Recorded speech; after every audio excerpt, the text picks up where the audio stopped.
અમરેલી જિલ્લામાં છેલ્લા 36 કલાકથી વરસી રહેલા મુશળધાર વરસાદના કારણે અનેક વિસ્તારો પ્રભાવિત થયા છે। અમરેલીના ગ્રામ્ય વિસ્તારોમાં હજુ પણ પૂરના પાણી ઓસર્યા નથી। ધારાસભ્ય કૌશિકભાઈ વેકરિયાએ અસરગ્રસ્ત ગામોની મુલાકાત લીધી હતી। અમરેલીના નાના ભંડારિયા ગામની સ્થાનિક નદીમાં પૂર આવતા જ વાહન ચાલકો મુશ્કેલીમાં મુકાયા હતા। નાના ભંડારિયા ગામમાં ગઈકાલે વરસેલા વરસાદને કારણે પડેલી મુશ્કેલી લોકોએ વર્ણવી હતી। જે કેસની ગુજરાતી સાથે જૈનિક સુચિત્રા અમરેલી। આ ગામ અમારું નાના ભંડારિયા ગામ છે।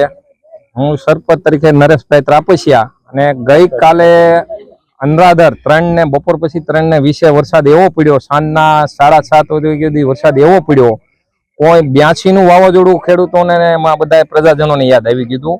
ઘરમાં પાણી ઘૂસી ગયા, માલધારીઓનો કુસા અને બધું નીણ બીણ બધું પલ્લીને તણાઈ ગયું અને જમીનમાં એટલું નુકસાન થયું છે કાલનું કે કોઈ સીમા બધું બિયારણ સંપૂર્ણ 100% નિષ્ફળ ગયું છે અમારું। અને બધાના ખેતરમાં ધોવાણ થઈને ઓકળા પાડી દીધા અને પાણી ક્યાંય હાલવાનું નહોતું, એ જગ્યાએ પાણી હાલીને ગામમાં ઘરમાં પૂજ્યા છે અને માલ જાન જનાવરોને બધાને અને ખેતીવાળાને બધાને અમારે બહુ નુકસાન થયું। પણ આજે સવારે વહેલી સવારથી વરસાદ પડ્યો।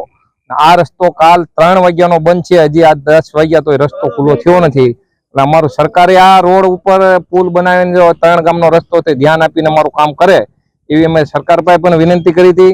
હમણાં અમારા નાયબ ઉપદંડક ગામની મુલાકાત લઈને ગયા, એને ભલામણ કરી કે આ રસ્તાનો વહેલી તકે 3 ગામનો આગળ રસ્તો છે ચાલુ કરે અને ખેડૂતોની વારે આવીને સર્વે કરીને જલ્દી માંગ અમે ઉઠાવી છે કે અમારા પાકનું માલધારી બધાને સમાજની વારે આવે સરકાર।